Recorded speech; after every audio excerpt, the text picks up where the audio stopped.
ಕಾಲಿಲ್ದಿರೋ ಹುಡುಗನ ಮೇಲೆ ನಮ್ಮನೆ ನಾಯಿ ಚೂ ಬಿಟ್ಟೆ. ಆ ಭಯಕ್ಕಾದ್ರೂ ಅವ್ನು ಓಡಕ್ ಶುರು ಮಾಡಿ ಅವ್ನಿಗೆ ಕಾಲ್ ವಾಪಸ್ ಬರ್ಲಿ ಅಂತ. ರೋಡ್ ಮೇಲೆ ಮಲ್ಕೊಂಡು ಚಳಿಲಿ ಒದ್ದಾಡ್ತಿದ್ದ ಭಿಕ್ಷುಕರ ಮೇಲೆ ಕಾರ್ ಹತ್ತಿಸ್ದೆ.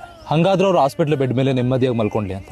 ಆಕ್ಸಿಡೆಂಟ್ ಆಗಿರೋ ವ್ಯಕ್ತಿನ ಆಂಬುಲೆನ್ಸ್ ಅಲ್ಲಿ ಕರ್ಕೊಂಡು ಹೋಗದೆ ಬೇಕಂತ ಹಾಸ್ಪಿಟ್ಲ್ವರೆಗೂ ನಡೆಸ್ಕೊಂಡು ಹೋದೆ. ಒಂದ್ಸತಿ ಗಾಡಿಲಿ ಬಿದ್ದಿರೋ ವ್ಯಕ್ತಿನ ಮತ್ತೆ ಗಾಡಿ ಹಚ್ಚೋದು ಮೂರ್ಖತನ ಅಲ್ದೆ ಇನ್ನೇನು. ಮನೇಲಿ ಮರಿ ಹಾಕಿದ ಹೆಣ್ಣಾಯಿ ಹಾಲು ಕರೆದು ಕಾಫಿ ಮಾಡಿದೆ.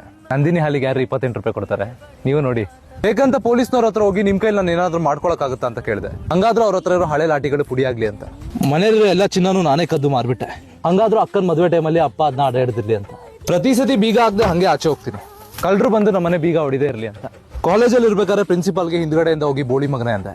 ಹಂಗಾದ್ರೂ ಜನ ಅವ್ರ ಬಗ್ಗೆ ಹಿಂದ್ಗಡೆಯಿಂದ ಏನ್ ಮಾತಾಡ್ತಾರ ಅನ್ನೋದು ಅವ್ರಿಗೆ ಗೊತ್ತಾಗ್ಲಿ ಅಂತ.